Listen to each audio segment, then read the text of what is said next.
Hola, bienvenidos a Conversaciones con Mario Alonso Puig. Hoy vamos a tener una sesión muy interesante, una conversación con una gran amiga y vamos a explorar el tema de las emociones. Emociones sobre todo cuando hay que hacer frente a desafíos importantes en nuestra vida. Estoy convencido de que ese relato que Marichu va a compartir con nosotros nos va a dar mucha luz a la hora de saber cómo afrontar estas situaciones, cómo afrontar estos desafíos con mayor ilusión, con mayor serenidad y con mayor confianza. Hola Marichu. Hola Mario, muchas gracias por invitarme a charlar contigo. No, yo estoy encantado. Sabes que te tengo mucho cariño a ti y a tu familia y me parece que la historia que compartiste conmigo y bueno, las distintas etapas pueden, como comentaba en la introducción, ayudar a muchas personas a saber cómo hacer frente a momentos que ocurren en la vida de cualquier ser humano y que muchas veces no sabemos cómo afrontarlos. Yo suelo decir, bueno, es un dicho antiguo que viene de la lingüística aplicada, ¿no? Que el mapa no es el territorio, es decir, que a veces cuando uno tiene que transitar por este tipo de circunstancias o de situaciones, pues obviamente tener un mapa no te da todas las respuestas. Sin embargo, sí te da mucha claridad mental, elimina dudas, elimina temores, te ayuda a saber por dónde ir, por dónde no ir, etcétera, etcétera. Entonces, cuéntanos un poquito esa historia tan interesante, tan apasionante de superación cuando os encontrasteis con tu marido y tú con ese desafío. Pues bueno, el desafío, por introducirlo, gira en torno a la infertilidad, pero es cierto que al final todas las fases emocionales por las que se transita a lo largo de la infertilidad se pueden aplicar a muchísimos otros desafíos vitales. Entonces, nada, nuestra historia empieza como la de mucha otra gente, que es que nosotros nos casamos y con toda la ilusión del mundo abordamos ese plan de vida que teníamos y esa vocación de formar una familia. Y cuando lo intentamos vemos que el tiempo va pasando y que no lo conseguimos, y entonces nuestros médicos de toda la vida pues, nos comunican que vamos a necesitar apoyo de especialistas y que tenemos que iniciar una serie de tratamientos médicos para conseguirlo. Entonces, bueno, en este punto es cierto que nosotros, pues un poco también en la ignorancia y la ilusión, sobre todo, lo afrontamos con mucha esperanza y con muchas ganas, pero muchísimas otras personas que transitan por esto ya en ese punto en el que te das cuenta de que no puedes tener niños y vas a necesitar ayuda para conseguirlo, te hundes y es como una debacle ingestionable. Entonces aquí es como una ruptura, como una catarsis en la vida y en todo el plan que te habías montado de vida. Entonces, bueno, pues entran emociones como la ansiedad, bueno, el miedo, ¿no? El estrés, el pánico por que de repente tus planes no se cumplan. Aquí, bueno, ¿qué nos puedes contar tú de un acontecimiento así que de repente irrumpe en una vida idílica, además en un momento tan precioso como es el de unos recién casados? Bueno, yo creo que aquí yo pondría sobre todo en valor ciertas cosas. La enorme ilusión que teníais por tener a vuestro hijo. O sea, no es lo mismo que algo te haga ilusión a que te haga una tremenda ilusión. Claro. Eso es lo primero. En segundo lugar, pues algo que es natural, es decir, dos personas jóvenes que se quieren entrañablemente, que quieren tener su propia familia, pues en principio parece que lo lógico, lo natural, lo esperable, sea que eso no tenga ninguna dificultad, ningún problema. Yo creo que esto es una cosa que nos pasa mucho a los seres humanos.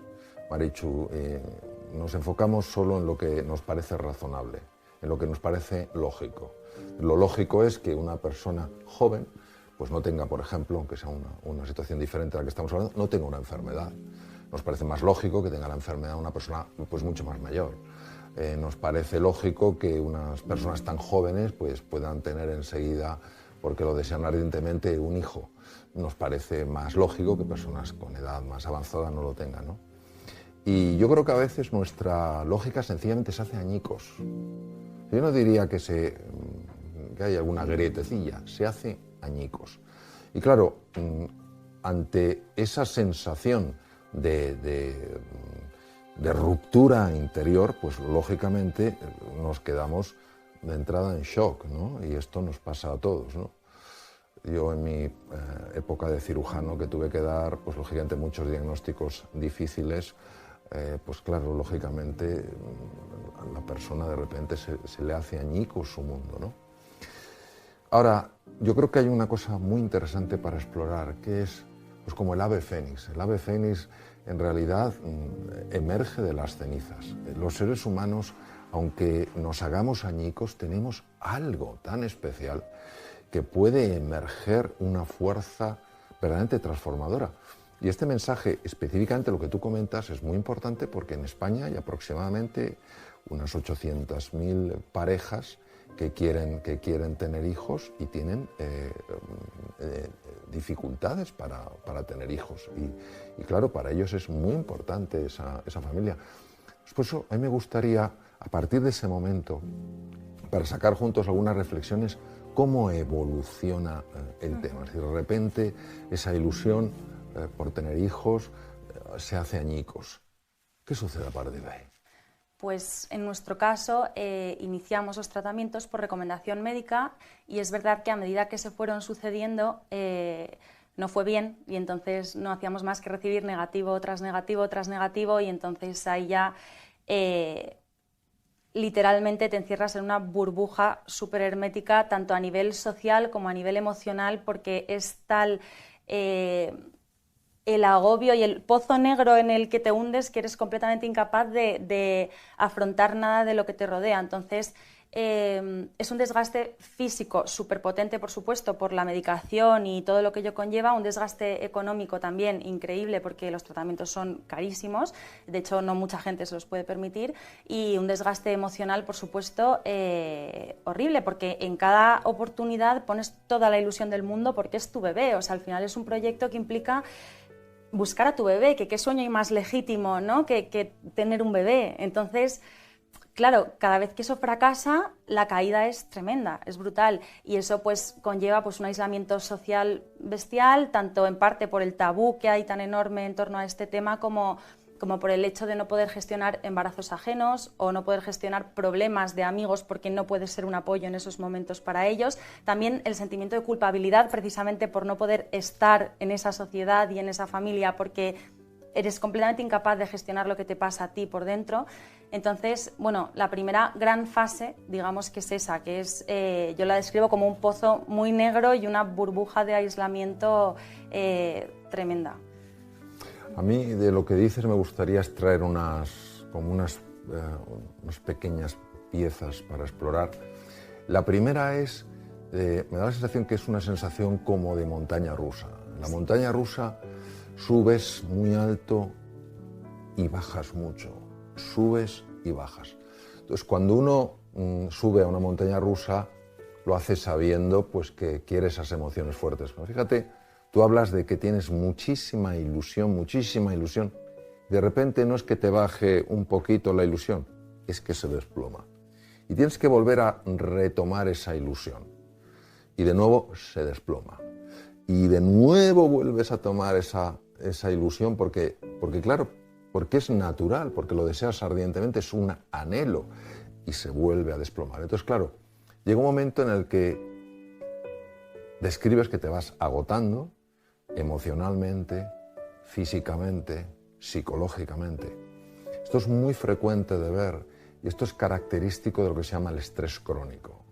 El estrés crónico o distrés es una situación en la cual la persona tiene como un momento de pico, cae y tiene otra vez que volver y cae otra vez y volver para arriba y cae otra vez, sin que haya episodios de recuperación, porque muchas veces es un intento detrás de otro, ¿no? Y esto hasta los seres humanos más fuertes, físicamente, psicológicamente y emocional, les produce un desgaste.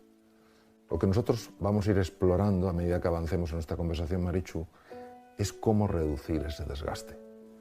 Porque, claro, esto es como lo mismo que tú comentas, el tema económico, que es que lógicamente tiene una gran repercusión económica. Claro, eso tiene una repercusión física, mental, emocional y en algunos casos incluso en la propia relación de la pareja relación con los demás.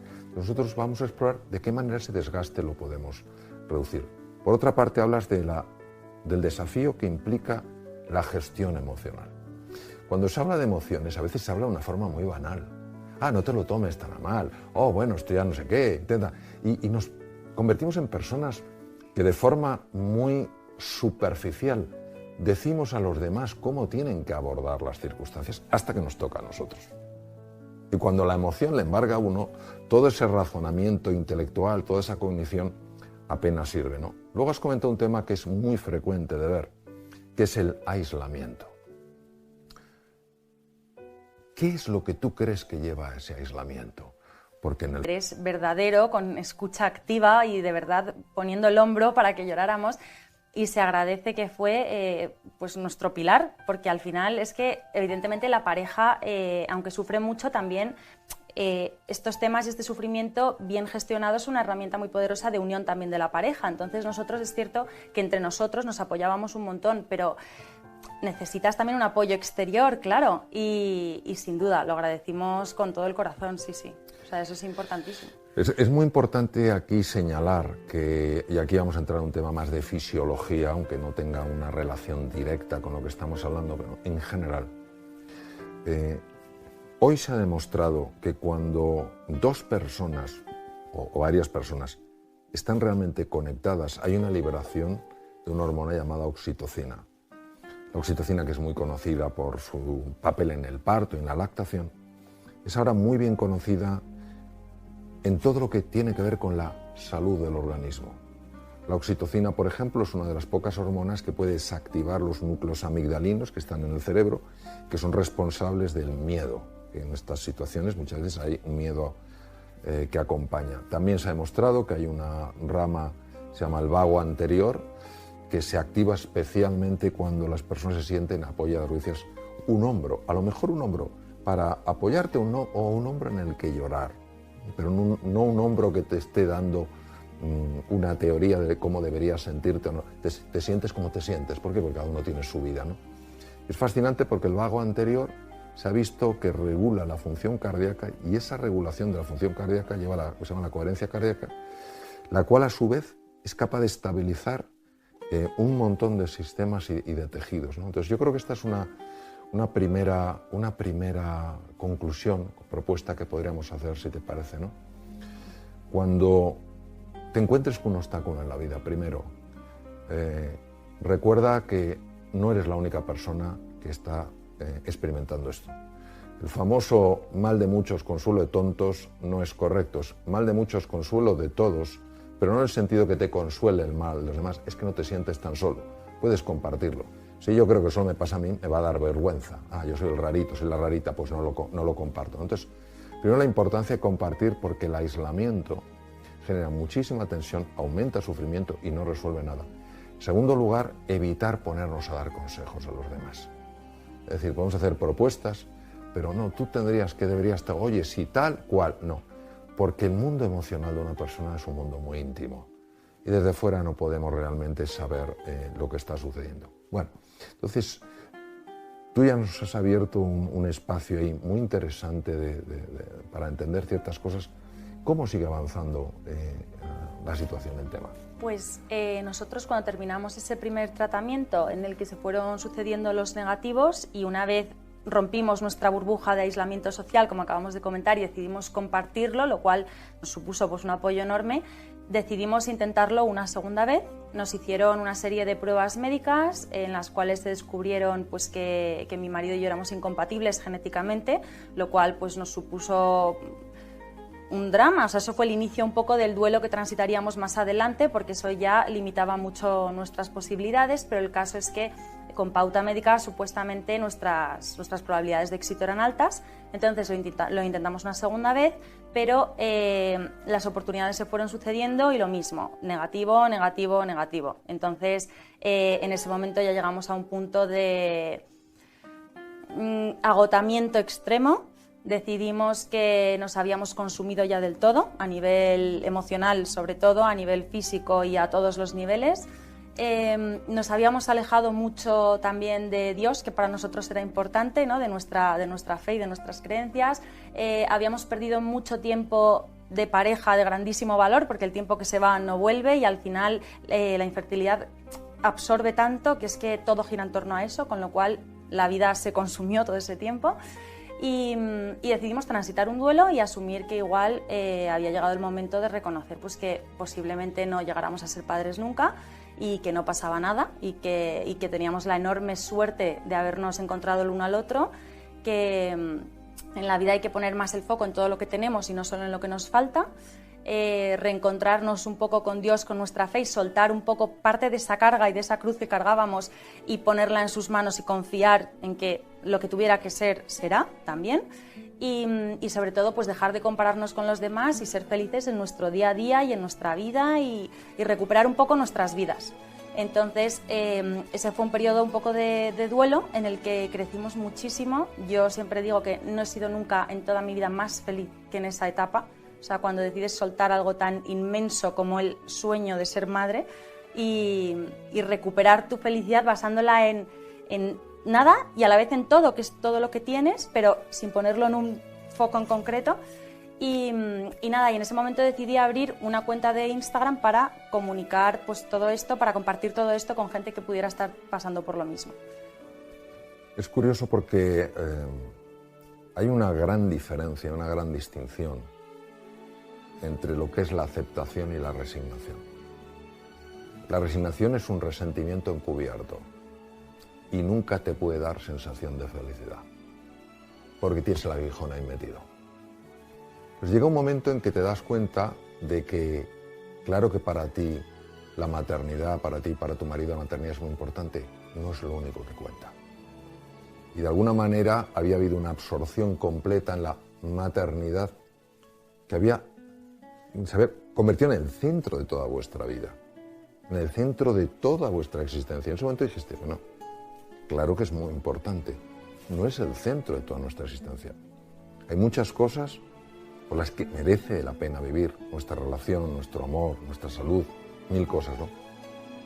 Esa toma de perspectiva es lo que se llama aceptación. Entonces, aceptas y decir, asumes una realidad, la realidad es que de momento no me puedo quedar embarazada, pero también te abres a la existencia de una realidad todavía más poderosa, ¿no? Que es, esa realidad más poderosa es, oye, tenemos una relación extraordinaria y hay un montón de cosas maravillosas.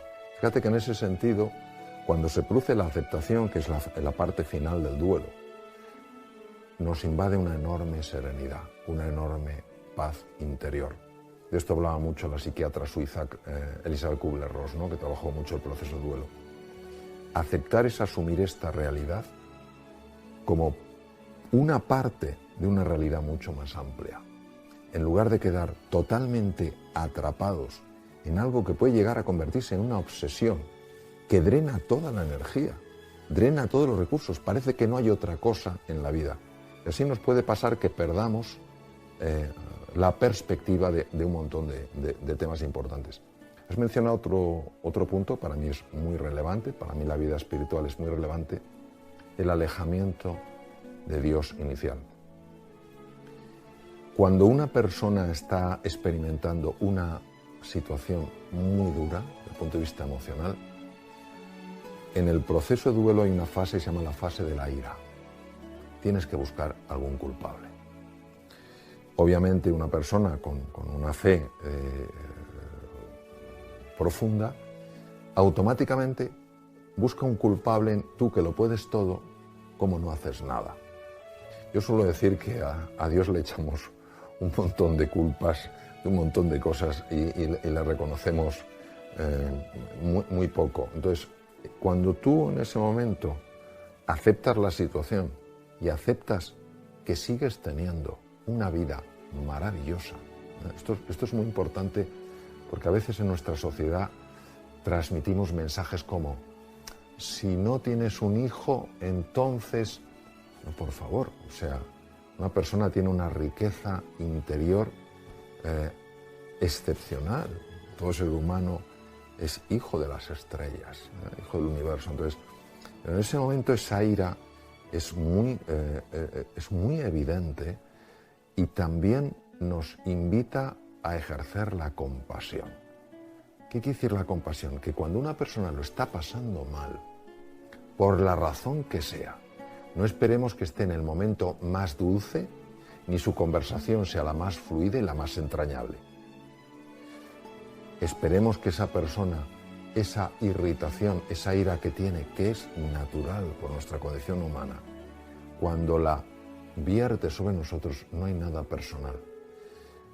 Y si nosotros devolvemos lo mismo que recibimos, no podemos ayudar.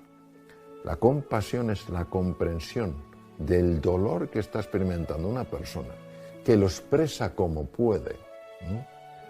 Y la voluntad de reducir ese dolor. ¿Cómo se reduce ese dolor? En primer lugar, no reaccionando, en silencio, comprendiendo y estando. Y la propia persona que de alguna manera está proyectando esa tensión que siente, cuando se encuentra con alguien que está dispuesto a estar con ella, como un compañero de viaje, como una compañera de viaje, sin juzgar, sin rebatir, sino simplemente estando, eso tiene un poder transformador absolutamente excepcional, porque esa es la forma más elevada de amor, es un amor sin condiciones, es un amor gratuito. Yo no te amo porque te portes como me gustaría que te portaras, te amo porque es el mejor regalo que te puedo dar, ¿no? Entonces, llega un momento en que se produce esa aceptación. Esto yo lo he visto mucho en el campo de la cirugía, cuando ha habido enfermos que por fin han aceptado su enfermedad. Y es muy interesante en esto, Marichu, recalcar lo siguiente. Cuando una persona está en el proceso de duelo, en la parte de resentimiento, ira o miedo, su sistema de defensa no funciona bien. Su eje de estrés está activado. No pasa nada si se activa y se desactiva, pero cuando uno se queda estancado en el proceso de duelo, entonces eso sí se deteriora. Cuando uno acepta, es curioso porque hay cambios muy profundos hormonales, por eso para los médicos, sobre todo en mi época en la que ejercía la cirugía clínica, muy importante que aceptaran la enfermedad, en este caso, estamos hablando de enfermedades, porque su organismo responde con mucha más violencia contra el agente agresivo. Entonces, llega un momento que se produce la aceptación, llega un momento en que tú tienes una experiencia de felicidad que me imagino que te sorprendería, porque claro, después de ese caer en ese bache, en esa oscuridad en la que podemos caer obviamente todos por mil razones, de repente ver esa luz, eso te tendría que sorprender, ¿no? Bueno, muchísimo, claro. De hecho, tanto que precisamente por eso abrí una cuenta de Instagram para compartirlo, porque dije, es que esto puede ayudar mucho. Puede ayudar muchísimo a mucha gente que se haya quedado estancada en esa fase de ira que comentas, en esa fase de dolor tan enorme. Entonces abrí un perfil para, pues un poco en parte para romper el tabú y naturalizar este tema que nos afecta a tantos, y en parte también para ayudar precisamente y compartir nuestro proceso por si alguien le pudiera dar ese empujón, porque efectivamente se puede ser feliz en el sufrimiento después de aceptarlo. Y entonces en ese proceso y hablando con gente, por un lado se nos abrió el camino de la adopción. De repente, o sea, no lo teníamos en mente, pero una vez terminado ese proceso de duelo, lo pusimos sobre la mesa y nos encantó y se convirtió en algo súper vocacional en lo que pusimos todas nuestras energías. Y más adelante, cuando ya llevábamos una gran parte del proceso avanzado, unas chicas en la cuenta nos descubrieron la naprotecnología, que es otro tipo de tratamiento médico para, bueno, que busca lograr el embarazo natural mediante son médicos que curan las causas, ¿no?, que generan esa infertilidad, muy especializados en fertilidad. Y aunque al principio es cierto que nos mostramos muy reticentes, porque al final en el mundo de la infertilidad y en general de cualquier vulnerabilidad humana hay mucho aprovechado y mucho truquito, al final investigamos, nos gustó y nos pusimos en manos también de la naprotecnología. Y es cierto que durante ese proceso, para nosotros, aunque ya habíamos transitado ese duelo y habíamos alcanzado esa felicidad que comentas y esa paz, también fue súper terapéutico compartir lo que habíamos vivido con personas que también habían vivido lo mismo, que es un poco lo que comentabas también al principio, el mal de mucho consuelo de todos, bien entendido, y Y yo creo que así ha sido también para las personas que nos han leído, bueno, y viceversa, o sea, ha sido muy mutuo, y ahí sí entra también un componente de consejo, pero de parte de una persona que lo está viviendo igual y por lo tanto es más ayuda que no adoctrinamiento. Sí. Sí. Hay un tema muy sorprendente y relevante a la vez que, desde mi punto de vista, precioso, es que llega un momento en que sentís esa vocación, esa llamada para compartir con una doble finalidad. La primera finalidad, quitar ese tabú. O sea, no es fácil cuando hay un tabú que alguien diga, esto me está pasando a mí. Esto lo hemos visto muchísimo con el tema de muchos temas de situaciones psicológicas, ansiedad, depresión. Parece que una persona que va al psicólogo, al psiquiatra, madre mía, pobrecito. No. O sea, ¿quién no ha pasado por momentos de dificultad? ¿Quién no va a pasar por momentos de dificultad? ¿Quién no va a necesitar apoyo en algún momento, sea de un familiar, sea de un profesional? Entonces, primero esa valentía, honestamente, Marichu, esa valentía de decir, a mí me pasa. Lo abro. ¿Cuántas veces agradecemos que alguien nos muestre esa vulnerabilidad? Porque eso es valentía.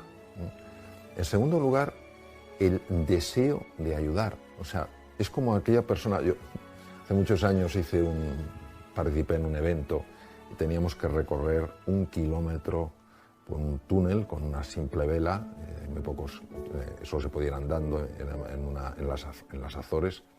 Saber que hay luz al final del túnel. Saber que hay luz al final del túnel. Entonces, tú lo que has querido es llevar una velita encendida a personas que están en el túnel. No ya para decirles que hay luz al final del túnel, sino para que ellos lleven su propia luz y no tengan que estar tan angustiados con eso. Y qué cosa tan curiosa, como cuando quieres hacer algo para ayudar a los demás, te vuelve. Tú habías estado con distintos profesionales, la tecnología hoy en día es impresionante lo que hay, pues te habrás encontrado con personas más empáticas, con menos empáticas, pero nunca se te había ocurrido otro abordaje terapéutico y resulta que te viene por tus deseos de compartir. Y esto a mí me parece verdaderamente fascinante. Cómo se abre un mundo de posibilidad cuando uno sencillamente abre su mundo, ¿no? Yo me imagino que esto te generaría muchísima sorpresa, asombro, ¿no? Sin duda, porque además, a medida que vamos avanzando en ese nuevo tratamiento médico, es cierto que el abordaje es mucho más de investigar las causas, ir al fondo de la cuestión y entonces van dando respuestas, lo cual también genera mucha paz porque vas comprendiendo de verdad lo que te pasa y no te quedas con esa sensación de, vale, asumo lo que me ha pasado, transito mi duelo, pero no comprendo bien del todo lo que ha pasado a nivel fisiológico. Y aquí sí. Entonces ya solo eso a nosotros nos daba mucha paz, aunque nosotros siguiéramos con nuestro proceso de adopción, porque nuestra vocación estaba puesta en adoptar a ese niño. Pero efectivamente lo más curioso fue que con ese tratamiento, y además la misma semana, que yo siempre digo que es que fue milagrosa, la misma semana que nos dieron la idoneidad para adoptar y que nos dijeron que podíamos adoptar perfectamente después de todo el proceso, que es muy largo, me quedé embarazada con ese nuevo tratamiento y efectivamente descubierto a través de las mujeres de la cuenta que me siguen, bueno, y de los hombres, porque también hay algún hombre. Claro. Y efectivamente yo siempre digo que Juanito es hijo de todos y es hija de todas las que están ahí porque nunca lo hubiera tenido en brazos de no ser por ellas. Pero efectivamente cuando yo abrí la cuenta es que no tenía ni idea de la existencia de ese tratamiento. Entonces efectivamente fue pues milagroso. Pues es que igual yo siempre pienso que igual Dios quiso que pasara por todo lo que pasé precisamente para que el desenlace fuera este. Al final, que en darte, recibes. Sí, los momentos más difíciles de la vida, hay veces en las que es muy fácil caer en la desesperanza. Sin embargo, también se puede abrir uno al misterio. Independientemente de que una persona tenga creencias religiosas o no, uno puede pensar que el universo es indiferente, le puede llamar como quiera, nosotros le llamamos Dios, le puede llamar universo, consciencia cósmica. El nombre no es lo importante es lo que representa. Y Albert Einstein decía que la pregunta más importante de la vida era una, porque dependiendo de cómo la contestaras vivías de una forma o de otra. La pregunta de Einstein es, ¿vivo en un universo hostil o en un universo amigable? podemos añadir, vivo en un universo hostil e indiferente, o indiferente, o vivo en un universo amigable. Cuando uno considera que el universo es hostil, siempre está a la defensiva. ¿Por qué? Porque tiene miedo de que le den. Claro, es un universo con tal envergadura, ¿qué voy a hacer yo, pequeño mortal, ¿no? Si es indiferente, ¿qué más les da a mí? ¿Qué más le da mi sufrimiento? Pero si crees que es amigable, que no es hostil, que es amigable, no cabe duda que sigue unos principios, y uno de ellos es la generosidad en el compartir, la valentía, el que te importen los demás, y puede utilizar los canales más sorprendentes para venir en tu ayuda, ¿no? Lo digo porque aquí vemos una aplicación preciosa del efecto beneficioso que puede tener una determinada utilización de las redes sociales, donde aquí no es buscando glamour, aquí no es buscando contar el sitio tan maravilloso en el que estás pasando a lo mejor unas vacaciones, sino que es ayudar a los demás. Y claro, al abrir ese abanico, te puede llegar una información desde los sitios más impresionantes. Hay otro punto que me ha parecido notar cuando hablabas. Para ti fue muy importante que te dieran un porqué a lo que te pasaba. Da la sensación, y me corrige si me equivoco, que hasta ese momento se había estudiado alguna cosa, pero tú encontraste un nivel de hondura en el porqué que no estaba. Esto es importantísimo recalcarlo, porque el ser humano siempre está preguntándose por qué.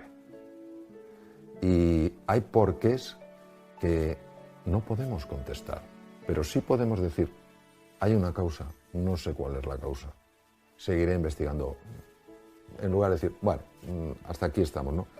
Yo creo que que vosotros como pareja valorasteis mucho esa profundización en el porqué, ¿es así? Sí, sin duda. Nosotros la impresión que nos había dado hasta la fecha es que se ponía mucho el foco en el objetivo, que era conseguir ese bebé, conseguir ese bebé, conseguir ese bebé, pero claro, tiene que haber una causa de base por la cual ese bebé de forma natural no llega, y eso es algo que inicialmente no se investigó bien, daban unas respuestas que supuestamente no justificaban esa infertilidad natural, y entonces a nosotros eso siempre nos dejó pues una cierta incomodidad, ¿no?, psicológica, porque bueno, habíamos transitado ese duelo y le habíamos dicho adiós a nuestro mayor sueño sin tampoco entender del todo, pero bueno, al final pues nos abandonamos y confiamos, y es cierto que al descubrir la naprotecnología sí, bueno, el objetivo principal es precisamente curar y sanar, no tanto conseguir ese bebé, sino que ese bebé es consecuencia de una sanación y de que se pone un tratamiento y una cura a todas las posibles causas de infertilidad que hay, y eso para nosotros fue fundamental, porque aunque tuviéramos el foco precisamente en la adopción, que estábamos en ese momento en el proceso, a nosotros mentalmente era una paz impagable saber y por fin entender qué era lo que estaba pasando y por qué había pasado todo lo que había pasado.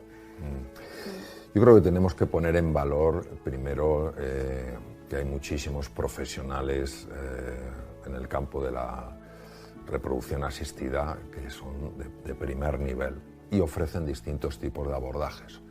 Algunos pueden ser más efectivos, otros menos, entonces el que funciona en vosotros, funciona en vosotros, en otras personas pueden funcionar otros. Apoteósica la alegría tan inmensa que normalmente la gente espera sus 3 meses de rigor para comunicarlo, y yo cogí el listín telefónico y llamé absolutamente a nadie, a todo el mundo. Obviamente lo compartí pues con la comunidad de Instagram, porque como digo, Juanito, quién sabe, ¿no?, lo que puede pasar.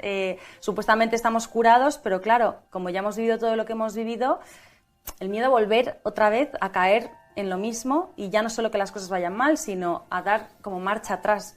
Y bueno, pero con ilusión y evidentemente pues con otro enfoque, porque al final nuestro milagro está aquí y estamos plenísimamente agradecidos, sin duda, y bueno, pues es una mezcla de emociones, de todo. Estar al lado de tu corazón no es darle una lección, es estar al lado de tu corazón.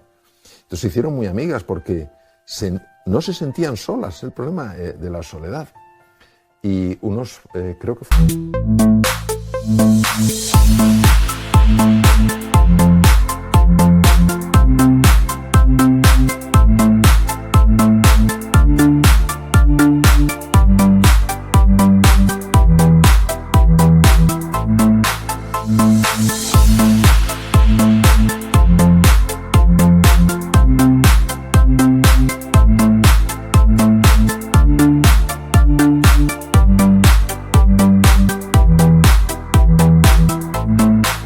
Chao.